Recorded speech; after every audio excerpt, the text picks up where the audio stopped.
ناظرین، آج ہم آپ کو مثانے کی گرمی، مثانے کی کمزوری، پیشاب کے بعد آنے والے قطرے اور مردانہ کمزوری کے بارے میں ایک نہایت ہی مفید اور مجرب گھریلو نسخہ بتائیں گے۔ اس نسخے کے استعمال سے انشاءاللہ تعالی بہت جلد فائدہ پہنچے گا۔ اگر آپ کو پیشاب پیلا یا جل کر آتا ہے تو آپ کو مثانے کی گرمی ہے، اور اگر آپ کو پیشاب بار بار آتا ہے تو آپ کا مثانہ کمزور ہے۔ مثانے کی کمزوری اور مثانے کی گرمی اور پیشاب کے قطروں سے نجات حاصل کرنا چاہتے ہیں تو سب سے پہلے گرم اشیاء کا استعمال چھوڑ دیں، یعنی کم از کم 10 دن ہمارا بتایا ہوا نسخہ استعمال کریں۔ اس دوران گرم اور تلی ہوئی اشیاء سے مکمل پرہیز کریں۔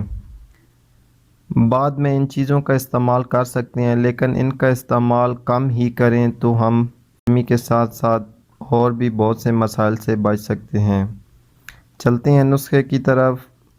آج ہم آپ کو جو نسخہ بتائیں گے اس کے چند دن کے استعمال سے ہی مثانے کی گرمی ختم ہو جائے گی اور آپ کا مثانہ مضبوط ہوگا، پیشاب کے بعد آنے والے قطرے بھی ختم ہو جائیں گے اور مردانہ طاقت میں بھی اضافہ ہوگا۔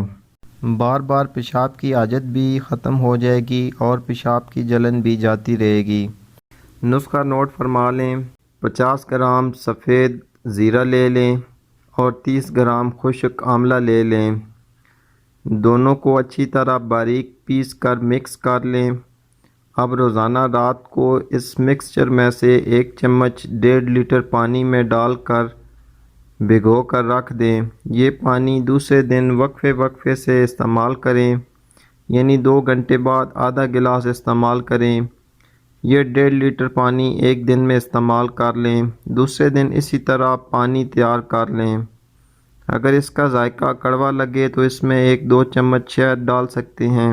یہ نسخہ 8 سے 10 دن استعمال کریں۔ اس کے استعمال کے دوران گرم اور تلی ہوئی اشیاء سے مکمل پرہیز رکھیں تو انشاءاللہ بہت جلد اچھے نتائج ملیں گے۔ امید کرتا ہوں آج کی ویڈیو آپ کے لیے فائدہ مند ثابت ہوگی۔ اسی کے ساتھ اجازت چاہتا ہوں۔ اللہ حافظ۔